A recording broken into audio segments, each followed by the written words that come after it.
Hello बच्चों, let's read this question. So this question say a particle is acted upon by a force of constant magnitude which is always perpendicular to the velocity of the particle. ठीक है, force क्या है आपका always perpendicular to the velocity of the particle.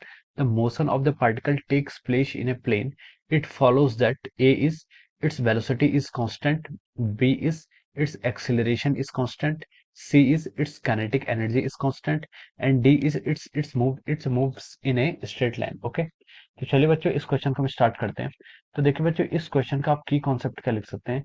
The key concept of this problem is, ठीक है, इस question हमसे बोला है कि देखिए एक पार्टिकल है जो क्या कर रहा है, उस पर एक फोर्स लगा रहा है कांस्टेंट मैग्नीट्यूड का which is always perpendicular to the velocity of the particle. ठीक है, तो देखिए बच्चों इस क्वेश्चन को हम ऐसा समझते हैं, एक पार्टिकल है, ठीक है, इसकी वेलोसिटी आपकी इस डायरेक्शन पर है, this is the direction of its velocity.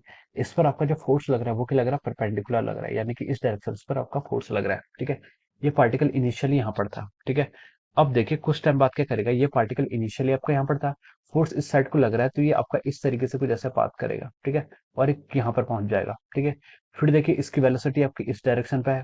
ठीक है, लेकिन फोर्स तो अभी भी इस पर क्या लग रहा है, परपेंडिकुलर लग रहा है, यानी कि इस डायरेक्शन में लग रहा है। ठीक है, तो ये पार्टिकल आपको यहाँ से ऐसे चलते चलते चलते चलते, ठीक है, पार्टिकल का देखिए वेलोसिटी इस डायरेक्शन को हो जाएगी फिर। ठीक है, अब देखिए फिर फोर्स इसका इस डायरेक्शन को लग रहा है, लेकिन पार्टिकल की वेलोसिटी आपकी इस डायरेक्शन में है। ठीक है, फिर पार्टिकल चलते चलते ऐसे करते करते अगर हम देखें तो पार्टिकल क्या है आपका एक सर्कुलर मोशन ट्रेवल कर लेगा। ठीक है, पार्टिकल क्या कर लेगा, एक आपका सर्कुलर मोशन कर लेगा। ठीक है, दिस विल बी दैट, हम इसको मोशन की जो ट्रेजेक्टरी होगी हम इस तरीके से बता सकते हैं। ठीक है, this will be the trajectory of the particle.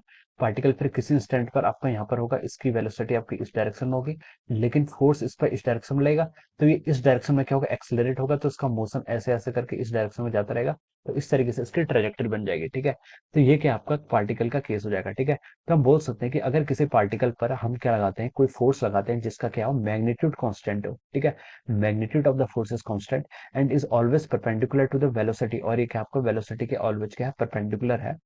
ठीक है, तो हम बोल सकते हैं कि जो पार्टिकल का मोशन होता है वो एक प्लेन पर टेक्स प्लेस होता है, और उसका जो ट्रेजेक्टरी होती है वो क्या होती है, सर्कुलर होता है। ठीक है, तो देखिए हम इस क्वेश्चन का आपका की कॉन्सेप्ट क्या लिख सकते हैं, the key concept of this question is our circular motion. ठीक है, ये क्या हो जाएगा, इसका circular motion is the key concept of this question. Okay, ये आपका सर्कुलर मोशन हो जाएगा। अब देखिए, अब उसने क्वेश्चन में हमसे क्या पूछा है, देखिए इट्स वेलोसिटी इज कांस्टेंट। ठीक है, सर्कुलर मोशन होता है क्या, देखिए सर्कुलर मोशन करेगा तो सर्कुलर मोशन में आपकी एक चीज क्लियर हो जाती है कि यहाँ पर आपका एक सेंट्रीपिटल फोर्स लगेगा, और सेंट्रीपिटल फोर्स जो होता है वो आपका कितना होता है, आपका mv² डिवाइड बाई आर। ठीक है, this is our centripetal force, कितना mv² divide by r, m is the mass of the particle, v is the velocity and r is the radius about which it is rotating in circular. ठीक है, ये आपका are क्या हो जाएगा, इसके यहाँ पर रेडियस हो जाएगा। ठीक है, तो हम ये क्या आ जाएगा, इसका सेंट्रीपिटल फोर्स हो जाएगा। ठीक है, अब देखिए ये हमने यहाँ से इतना फाइंड आउट कर लिया, this is about circular motion. अब हम देखिए इसमें ऑप्शंस की तरफ मूव करते हैं, ऑप्शंस में देखते हैं कौन सा राइट है कौन सा रॉन्ग है। फर्स्ट ऑप्शन इसने बोला है कि इट्स वेलोसिटी इज कांस्टेंट, इसकी वेलोसिटी कांस्टेंट है, पहले ऑप्शन में इसने बोला है।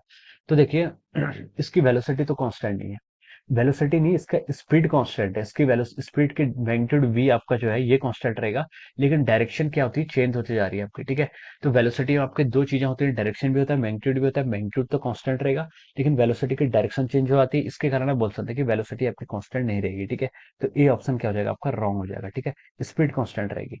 सेकंड बोला है कि इट्स एक्सेलरेशन इज कांस्टेंट, इसका एक्सेलरेशन क्या होना चाहिए, कांस्टेंट होना चाहिए। ठीक है, तो देखिए इसका एक्सेलरेशन भी कांस्टेंट नहीं होगा, क्योंकि देखिए एक्सेलरेशन किस पे डिपेंड करता है, एक्सेलरेशन की जो आपका यहाँ पर पार्टिकल का होगा, हम देखिए बोल सकते हैं उस पर जो फोर्स लग रहा है, फोर्स कौन सा लग रहा है आपका, सेंट्रीपिटल फोर्स लग रहा है, एमएसी। ठीक है, और एक्सेलरेशन को हम क्या लिख सकते हैं, फोर्स डिवाइड बाय मास। ठीक है, एक्सेलरेशन कितना आपका, फोर्स डिवाइड में। ठीक है, उसने बोला कि फोर्स का मैग्नीट्यूड सेम है, लेकिन फोर्स की डायरेक्शन हर पॉइंट पे चेंज हो रही है। ठीक है, जब पार्टिकल आपका यहाँ पर था तो उस पर सेंट्रीपिटल फोर्स लगेगा इनवर्ट डायरेक्शन में ऐसे। ठीक है, पार्टिकल किसी और पॉइंट पर होगा, जैसे यहाँ पर था तो उस पर सेंट्रीपिटल फोर्स लगेगा ऐसे। ठीक है, तो यहाँ पर क्या होगा, फोर्स की डायरेक्शन हर जगह चेंज हो रही है, तो हम बोल सकते हैं कि एक्सेलरेशन भी आपका कांस्टेंट नहीं है। ठीक है, एक्सेलरेशन इज नॉट कांस्टेंट।